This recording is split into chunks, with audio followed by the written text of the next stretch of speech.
तर आता पाहूयात मुंबई फास्ट.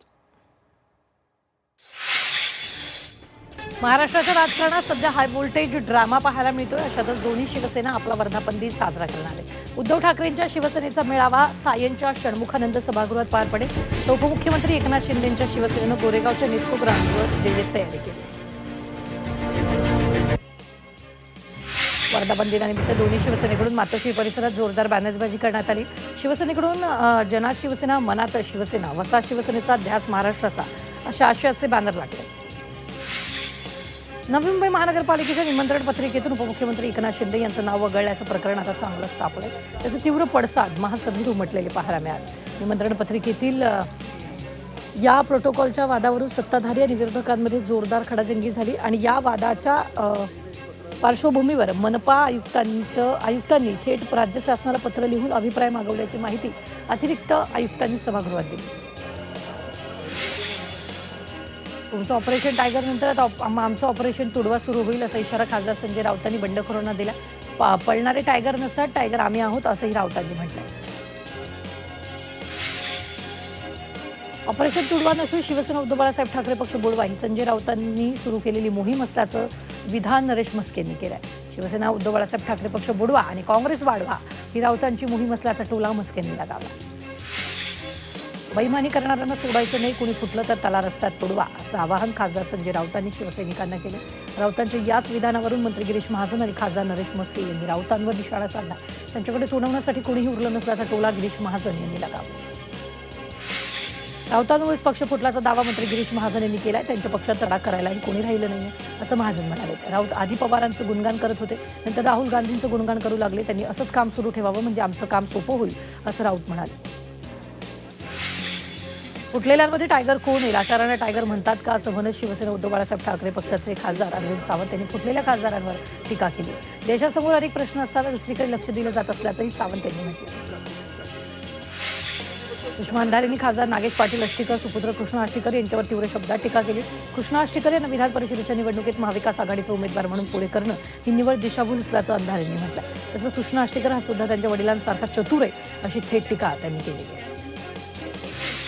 ऑपरेशन टायगर नसून ऑपरेशन बाजार सुरू असल्याची टीका रोहित पवारांनी केली. निष्ठेचा माणुसकीचा बाजार मांडलाय. लग्न एका बरोबर करून दुसऱ्या दिवशी पळून जाणं योग्य नाहीये असा टोला रोहित पवारांनी लगावला. शिवसेनेच्या नेत्यांबद्दल बोलताना तोंड सांभाळून बोला असा इशारा ज्योती वाघमारे यांनी संजय राऊतांना दिला. आधी स्वतःचे खासदार सांभाळा, मग दुसऱ्यांवर टीका करा असंही ज्योती वाघमारे यांनी म्हटलं. ठाकरे गटाचे अनेक आमदार आमच्या संपर्कात असून लवकरच 12 ते 13 आमदार पक्ष सोडून बाहेर पडतील असा दावा माजी खासदार निलेश राणेंनी केला. त्यामुळे महाविकास आघाडी आणि ठाकरे गटात मोठी खळबळ उडाली. खासदार संजय राऊतांनी रावसाहेब दानवेंना प्रत्युत्तर दिले. आपली भाषा दानवेंना मान्य नाही, मात्र शेतकऱ्यांना चोर म्हणणाऱ्या दानवेंची भाषा भाजपला मान्य असल्याचं राऊत म्हणाले. संजय राऊतांनी गद्दारीवर प्रवचन देऊ नये, त्यांनी हिंदुत्व काँग्रेसच्या दारात गहाण ठेवले असं पलटवार भाजप नेते नवनाथ बन यांनी केला. भाजपवर टीका करून पक्ष वाढत नसल्याची टीकाही बन यांनी केली. मुंबई महापालिकेत उद्धव ठाकरे यांच्या शिवसेनेला राजकीय धक्का बसलाय. ठाकरे गटाचे भांडूपमधील नगरसेवक दीपक सावंत यांचं जात वैधता प्रमाणपत्र रद्द झाल्यानंतर आता त्यांचं नगरसेवक पद धोक्यात आलंय. जात पडताळणी समितीनं त्यांचा कुणबी जातीचा दावा फेटाळला असून त्यांच्या अपात्रतेची अधिकृत प्रत महापालिकेकडे दाखल झाली. ऑपरेशन टायगरमुळे राजकीय घडामोडींना वेग आला असतानाच भास्कर जाधवांच्या सोशल मीडियावर पोस्टनं सर्वांचंच लक्ष वेधलं. चांगल्या कामाची कोणी पावती देत नाही, पण एखादी चूक झाली की हिशोब ठेवला जातो अशी खंत त्यांनी व्यक्त केली. शिवसेनेचे आमदार राजेश क्षीरसागर यांनी मंत्रिपद न मिळाल्याबाबत उघडपणे नाराजी व्यक्त केली. 2024च्या निवडणुकीनंतर मंत्रिपदाची अपेक्षा होती, मात्र पक्षासाठी सातत्याने संघर्ष करूनही आपल्याला डावलण्यात आल्याची खंत त्यांनी बोलून दाखवली. बेस्ट उपक्रमानं काटकसरीचा उपाय म्हणून सोमालकीच्या बस खरेदी करणं पूर्णपणे बंद केले. त्यामुळे 2032 पर्यंत बेस्टच्या ताफ्यात सोमालकीच्या केवळ 249 बस असणार. तर मुंबईकरांना पूर्णपणे भाडेतत्वावरील खाजगी बसवरच अवलंबून राहावं लागणार. म्हाडाच्या मुंबई मंडळातर्फे 2640 घरांच्या विक्रीसाठी आयोजित सोडतीसाठी 75,366 अर्ज प्राप्त झाले. सर्वाधिक अर्ज पंतप्रधान आवास योजनेतील गोरेगावमधील घरांसाठी आहे. येथील 13 घरांसाठी तब्बल 17,755 अर्ज प्राप्त झाले. मुंबई पुणे द्रुतगती महामार्गावर उद्या 2 तासाचा वाहतूक ब्लॉक घेण्यात येणार. महामार्गावर आडोशी बोगद्याजवळ रॉकफॉल प्रतिबंधात्मक कामांसाठी उद्या दुपारी 12 ते 2 यावेळी 2 तासांचा वाहतूक ब्लॉक घेतला जाणार. मालवाहतुकीला अधिक गती देण्यासाठी आता नवा मार्ग तयार होणार आहे. मध्य रेल्वेवरील सोमटणे चिखली कार्ड लाईन प्रकल्पाला केंद्र सरकारनं मंजुरी दिली. कर्जत मार्गावरील चिखली आणि रुहा मार्गावरील सोमटणे स्थानकादरम्यान हा रेल्वे मार्ग असेल. त्यामुळे मालवाहतुकीच्या वेळेत सुमारे 2 तासांची बचत होणार. ठाणे नवी मुंबई दरम्यानचा प्रवास अति जलद होणार आहे. कोपरी पटणी दरम्यान 1.4 किमी लांबीचा खाडी पूल बांधणार आहे. त्यामुळे कोपरी ते ऐरोली दिघा प्रवास अवघ्या काही मिनिटांवर येणार आहे. मुंबई महापालिकेत शिवसेना नगरसेवकांचा आकडा लवकरच 45 ते 50 करायचा आहे, असं मोठं विधान शिवसेना गटनेते अमय घोलेंनी केलं. मुंबई महानगरपालिकेत शिवसेनेची ताकद वाढवायची आहे. शिवसेना उद्धव बाळासाहेब ठाकरे पक्षाचे नगरसेवक नाराज आहेत. सर्वांना एकत्र करण्याचे प्रयत्न सुरू असल्याचं विधान अमय घोलेंनी केलं. भिवंडीत भाजप गटनेता कार्यालयाचं उद्घाटन संपन्न झाले. या सोहळ्याला वनमंत्री गणेश नाईक, केंद्रीय राज्यमंत्री कपिल पाटील यांच्यासह 3 आमदार उपस्थित होते. भिवंडी मनपात भाजप विरोधी पक्ष असल्यानं भाजपकडून शक्ती प्रदर्शन केलं जात आहे. मुंबई महापालिकेचे अतिरिक्त आयुक्त डॉक्टर अश्विनी जोशी यांच्या बदलीला स्थगिती देण्यात आली. मुंबई महापालिका अतिरिक्त आयुक्त आणि त्यांच्या बदलीच्या आधीच्या ठिकाणी रुजू होण्याबाबत सामान्य प्रशासन विभागानं आदेश जारी केला. त्यामुळे त्यांच्या जागी बदली झालेल्या प्राजक्ता वर्मा यांच्या बदलीलाही सध्या स्थगिती देण्यात आली. मुंबईतील पथविक्री संदर्भात अनधिकृत तक्रारी नोंदवण्यासाठी मुंबई महापालिकेकडून व्हॉट्सअप चॅटबोट सुविधा उपलब्ध करून देण्यात आली. 8999228999 या क्रमांकावर या संदर्भात तक्रारी नोंदवता येतील असं आवाहन मुंबई महापालिका प्रशासनाकडून करण्यात आलं. अंबरनाथमध्ये एका तरुणानं गळ्यात कोंबड्यांच्या पायांची माळ घालून पालिकेविरोधात आंदोलन केले. चिकन विक्रेत्याकडून होणारा कचरा पालिकेकडून उचलला जात नसल्याचा आरोप करत तरुणानं आंदोलन केलं. पालिका दुर्लक्ष करत असल्याचा आरोप या तरुणानं पालिकेवर केला. वापरलेल्या कार खरेदीकडे ग्राहकांचा कल दिसून येतो. तुलनेने परवडणारी किंमत, विविध डिजिटल प्लॅटफॉर्मवरील सहज उपलब्धता आणि गाड्या शिकवण्यासाठी वापरलेल्या कारला नागरिक अधिक पसंती देत आहेत. गेल्या आर्थिक वर्षात देशात 59 लाख जुन्या चारचाकी विकल्या गेल्या. सुवर्णनगरी सोनं आणि चांदीच्या दरात घसरण झाली. सोन्याच्या दरात तब्बल 1400 रुपयांची तर चांदीच्या दरात 3000 रुपयांची घसरण झाली. आंतरराष्ट्रीय बाजारपेठेचे परिणाम हा सोनं चांदीवर झालेला आहे. त्यामुळे सोन्याचा दर घसरल्याचा अंदाज सुवर्ण व्यावसायिक यांनी व्यक्त केला. मुंबई विद्यापीठाकडून प्रवेशपूर्व ऑनलाईन नोंदणीस मुदतवाढ देण्यात आली. मुंबई विद्यापीठानं 5व्या फेरीनंतर प्रवेशपूर्व ऑनलाईन नोंदणी करण्यासाठी 30 जूनपर्यंत लिंक सुरू करण्याचा निर्णय घेतला. त्यामुळे सीईटीमध्ये अपेक्षित गुण न मिळालेल्या विद्यार्थ्यांना दिलासा मिळाला. राज्य सामायिक प्रवेश परीक्षा कक्षाकडून घेण्यात आलेल्या बीएड अभ्यासक्रमाचा निकाल जाहीर करण्यात आला. या परीक्षेत राज्यातील 4 विद्यार्थ्यांनी 100 पेस्टाईल गुण संपादित केले.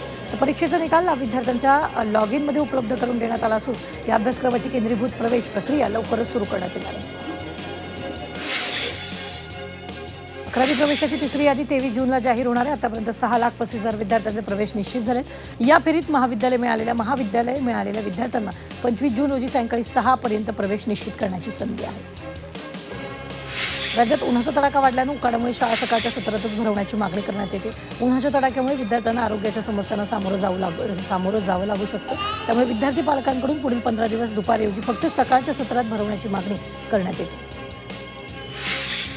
अकासा एअरची नोएडा नवी मुंबई थेट विमानसेवा सुरू केली.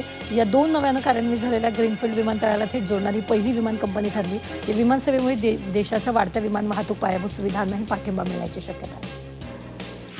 मुंबई पुणे बुलेट ट्रेनमुळे दोन्ही शहरातील प्रवास अवघ्या 48 मिनिटात होणार आहे. भारतीय रेल्वेच्या कॉरिडॉरद्वारा नवीन प्लॅन आहे. महाराष्ट्राला जागतिक पुरवठा साखळीचं महत्त्वाचं केंद्र बनवण्याचा राज्य शासनाचा संकल्प असल्याचं मुख्यमंत्र्यांनी स्पष्ट केलं. मोनोरेल पुन्हा सुरू होण्याची शक्यता आहे. मात्र मोनोरेलच्या तिकीट दरात वाढ होण्याची शक्यता आहे. या मार्गिकेवरील तिकीट दरात वाढ करण्याचा प्रस्ताव विचाराधीन आहे.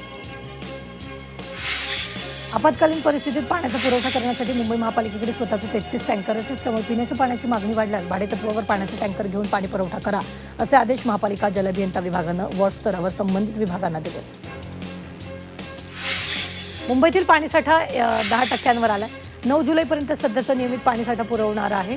पाऊस लांबल्यास 30 जूनपर्यंत पाणी कपात वाढण्याची शक्यता आहे. महापालिकेने टँकर पुरवठ्यासाठी पूर्ण तयारी केली. मुंबई लोकल अपघाताचं सत्र कायम आहे. 5 महिन्यात रेल्वे अपघातांमध्ये तब्बल 706 जणांचा मृत्यू झाला असून 575 जण जखमी झाले. रेल्वे प्रशासनाच्या सुरक्षा उपायांवर पुन्हा एकदा प्रश्नचिन्ह निर्माण झालं आहे. अंबरनाथमध्ये सोनसाखळी चोरट्यांचा सुळसुळाट झालाय. चोरट्यांनी वृद्ध महिलेची सोनसाखळी लंपास केली. मात्र नागरिकांनी चोरट्याला पकडून पोलिसांच्या ताब्यात दिले. संपूर्ण घटना सीसीटीव्हीत कैद झाली असून या प्रकरणी गुन्हा दाखल करत चोरट्याला अटक केली. अंबरनाथ पूर्वेतील स्वामी समर्थ चौक परिसरातील एका पिझ्झा हाऊसमध्ये झालेल्या चोरीच्या घटनेनं खळबळ उडाली. मध्यरात्री 3 अज्ञात चोरट्यांनी हॉटेलचे शटर तोडून आत प्रवेश केला. सीसीटीव्ही फुटेजमध्ये चोरटे थेट किचनमध्ये शिरल्याचं दिसून आलं. त्यांनी तेथील विविध खाद्यपदार्थ आणि साहित्य चोरून नेल्याचा आरोप करण्यात आला. महानगरपालिका प्रशासनानं मुंबईतील अनधिकृत शाळांवर कारवाईचा बडगा उगारला असून संबंधित शाळांविरोधात पोलीस ठाण्यात गुन्हे नोंदवण्यास सुरुवात केली. महापालिकेच्या एम पूर्व विभागातील 36 शाळांवर नुकतेच पोलीस ठाण्यात गुन्हे नोंदवण्यात आले. मालाडमधील शाळांविरोधातही पालिकेने बुधवारी पोलीस ठाण्यात तक्रार केली. मुंबईतील वडाळा परिसरात अन्न नागरी पुरवठा विभागाच्या दक्षता पथकानं मोठी कारवाई केली. या धाडीदरम्यान तब्बल 1,31,00,000 रुपयांचा मुद्देमाल जप्त करण्यात आला. टँकरचं सील तोडून पेट्रोल, डिझेल आणि विमानांचं इंधन चोरलं जात होतं.